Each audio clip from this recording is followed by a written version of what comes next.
Hello everyone, this is Shanku Shubro Rai Kormokar and welcome to my channel, that is Reverberation Guidelines. So today we are going to implement the concepts of electricity, and this belongs to CBSE and ICSE of class 10. So electricity is nothing but a kind of energy. But to realize about something on electricity, we need to implement the concept of charge. So the main reason for the electricity is nothing but the propagation of transmission of electrons. We know an atom is constructed with the help of proton, neutron and electron. Whereas the proton and neutron are placed inside the nucleus, which cannot be relocated, but the electrons rotate outward of the nucleus. As a result, the electrons can be propagated. According to the properties of some atoms, if electrons are released by the atom, they are electropositive in nature,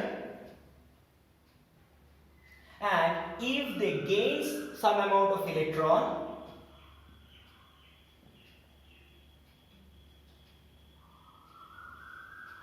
they will be electronegative in nature.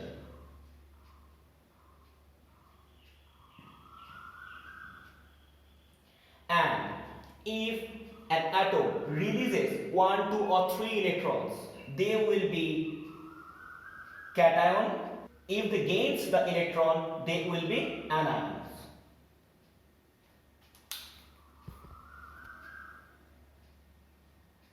And after releasing the electrons or gaining some amount of electrons, atoms can be termed as charged one. So, if a particle gains some number of electrons or releases some number of electrons, then they will be considered as charged particle. If they releases some amount of electron, then they will be positively charged, and if they gain some amount of electron, then they will be negatively charged. From the concepts of the construction of an atom, we have come to know that protons and neutrons cannot be transferred by an atom, but the electrons which are placed in the outermost orbits, they can be easily released or gained. That's why the easiest way to convert an object into a charged one is rubbing. And that's why the static electricity is known as the frictional electricity. This is the property due to which a rubbed substance can attract light objects. We know, as an example, if we brush our hair with the help of a comb and then place the comb in front of some small papers, then the comb attracts the paper. And this is the example of static electricity. We will discuss about the fundamental statement of static electricity. So the fundamental statement is stating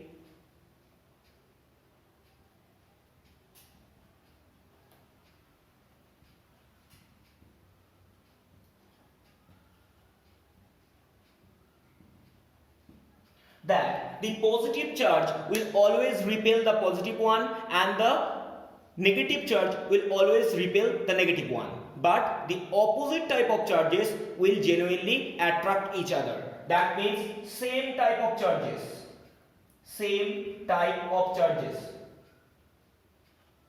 repel each other.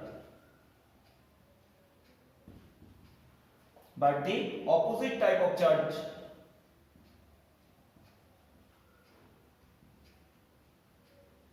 attract each other.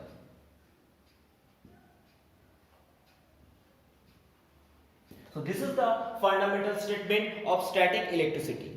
And the force of attraction or the repulsion between two charged objects can be calculated with the help of Coulomb's law. So Coulomb's law is stating that if there are two charges, one q and another may be q dashed, then the force of attraction may be attractive, may be repulsive. That means if q and q dashed both are same type of charges, then they will repel each other. But if any one of them is positive and other is negative, then there will be an attractional force. So the force of attraction or repulsion between two charged particles is directly proportional with the product of their charges and inversely proportional with the square of their intermediate distances. So basically, if two charged particles q and q dash are placed at a distance of r, then we can state that F proportional to q into q dash and F is proportional to 1 by r square. That's why with the help of law of variation, so law of variation is stating F proportional to q dash by r square, and if the proportional sign is going to be eliminated, then 1 by 4 pi epsilon naught is going to be implemented, where this is nothing but the variation constant. So 1 by 4 pi epsilon naught is the variation constant, and epsilon naught is the permittivity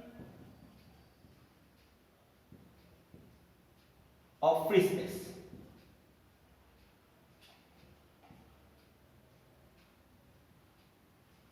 So 1 by 4 pi epsilon naught is the variation constant, and we have calculated it in SI. We have just told that the force between two charged particles can be written as F equal to 1 by 4 pi epsilon naught into q dash by r square, where 1 by 4 pi epsilon naught is the variation constant. But the value of 1 by 4 pi epsilon naught can be written as 9 into 10 to the power 9 Newton meter square per coulomb square. Now, the law of conservation of charge. We know that charge cannot be created nor being destroyed. This is the conservation law of charge. So, charges cannot be created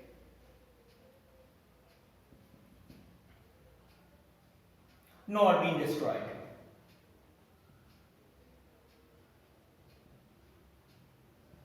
So this is the law of conservation of law. It can only be transformed from one part to another part.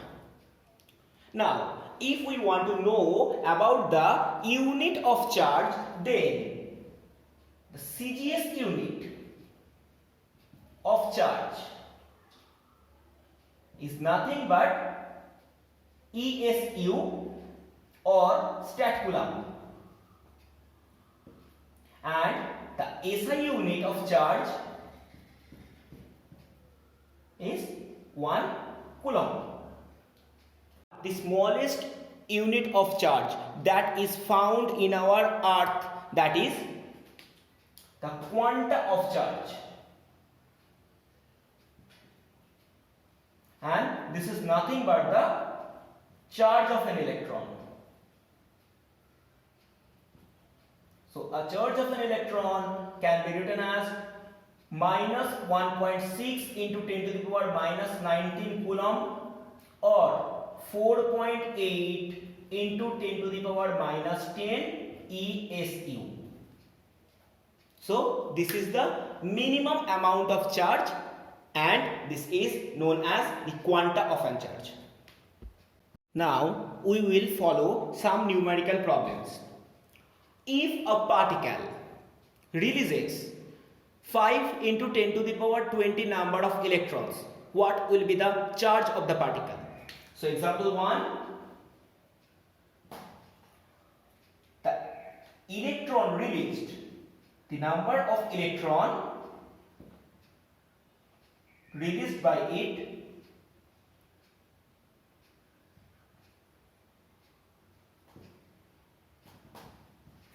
into 10 to the power 20. So we know charge of an electron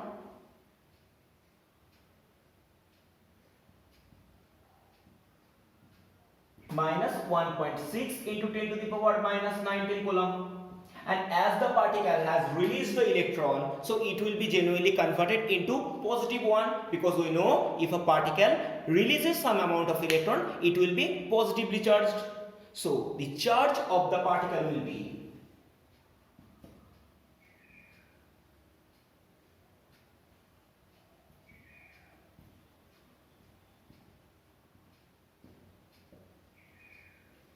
5 into 10 to the power 20 into 1.6 into 10 to the power minus 19 coulomb. So this will be 80 coulomb.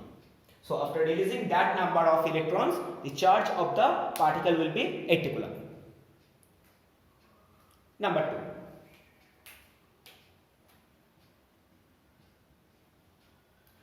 2. If a particle gains 900 electrons, what will be the charge of it?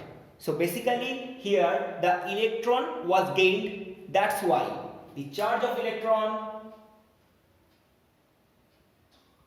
minus 1.6 into 10 to the power minus 19. If a particle gains some amount of electron, it will be converted into anion or negatively charged. So charge of it will be minus 1.6 into 10 to the power minus 19 into 900, because it has accepted 900 numbers of electrons. So that's why if we calculated it, it will be 10 to the power minus 17 and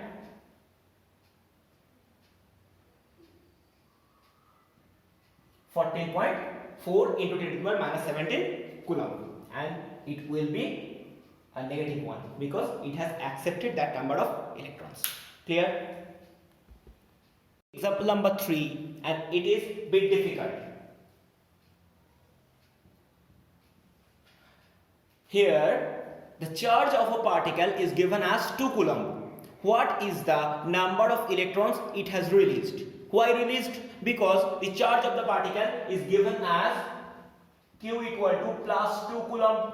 So it has already told that it has released the electron. That's why this is plus 1. So if 1 electron is released, the charge would be 1.6 into 10 to the power minus 19, and this is plus because it has released. So I am writing this equation in reverse way, that is 1.6 into 10 to the power minus 19 coulomb will be the charge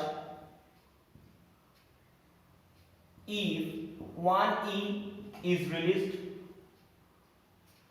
and 1 coulomb will be charged if 1 by 1.6 into 10 to the power minus 19 electrons are released. That is, if we calculate it, it will be 10 by 16 into 10 to the power 19 electrons are released, and 2 coulomb will be the charge. Then 2 into 10 by 16 into 10 to the power 19, that can be calculated as, this is 8, so 5, 4, that is 1.25 into 10 to the power 19 electrons are released. So the particle has released 1.5 into 10 to the power 19 electrons to achieve the charge of plus 2 coulomb. So we have discussed about a lot of things on static electricity when the charged particle is only be constructed. But if the charge starts moving, then we will term it as electrical current. So basically electrical current is nothing but the rate of flow of charge. So the rate of flow of charge is known as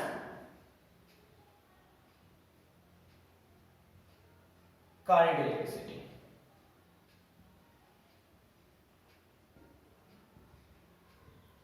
Say for example, there are 2 points A and B. From A to B, Q amount of charge has been transmitted in T time. So So from A to B, Q amount of charge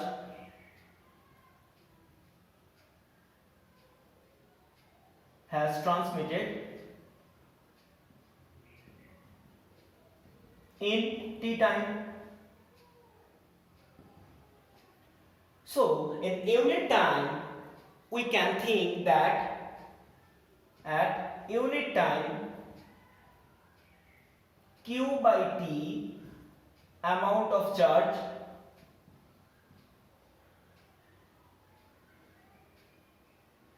has propagated.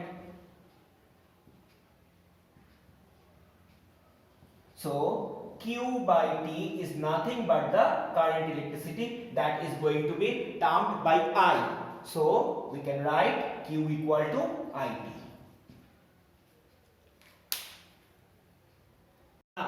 If we want to know about the unit of current electricity, then we know I equal to Q by T, and the unit of Q is nothing but coulomb and T is second. So I has the unit of coulomb per second, that is going to be termed as ampere.